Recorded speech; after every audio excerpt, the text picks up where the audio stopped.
जय माता दी, नमस्कार।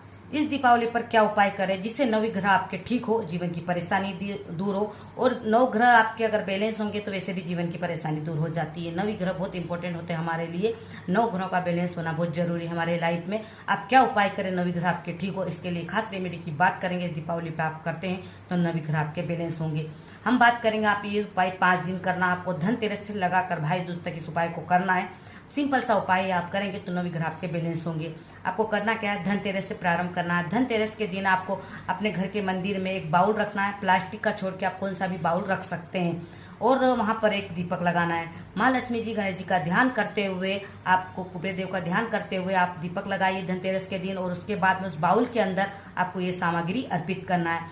5 दिन तक लगातार ये सामग्री को आपको अर्पित करना है। शाम के समय आप कर सकते हैं, आप दिन में भी कर सकते हैं, पर आप शाम के समय करें, दीपक लगा कर सारी सामग्री अर्पित करें। इसके अंदर क्या अर्पित करना है, सूर्य के लिए वहां पर थोड़ा सा गुड़ अर्पित करें उस बाउल के अंदर, जिससे सूर्य मजबूत होगा, मान सम्मान की प्राप्ति होगी। चंद्रमा के लिए चांदी का सिक्का अर्पित करें। अगर चांदी का सिक्का आपके पास 5 दिन उपलब्ध नहीं है तो थोड़े से चावल भी आप अर्पित कर सकते हैं चंद्रमा के लिए। मंगल के लिए रोली कुमकुम अर्पित करें मंगल के लिए।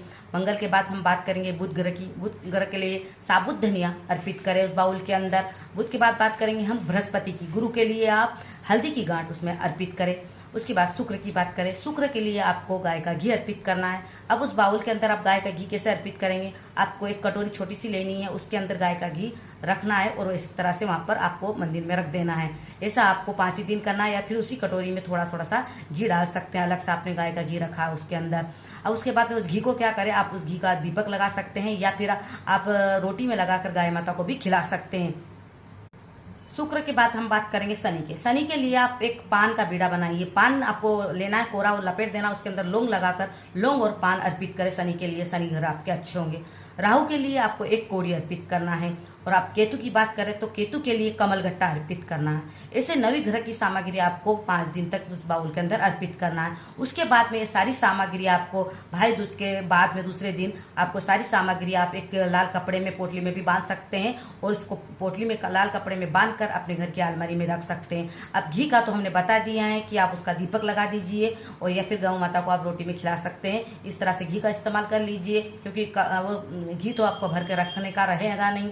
उसके बाद में आप गुड़ अर्पित करा। अगर आप गुड़ भी नहीं भरना चाहते तो गुड़ का भी आप गौ माता को खिला दीजिए। इस तरह से आप अगर ये उपाय करते हैं, भाव करके नवग्रह का ध्यान करते हो, माँ लक्ष्मी का ध्यान करते हो, तो निश्चित रूप से आपके नवग्रह बैलेंस होंगे और जीवन की परेशानी दूर होंगी।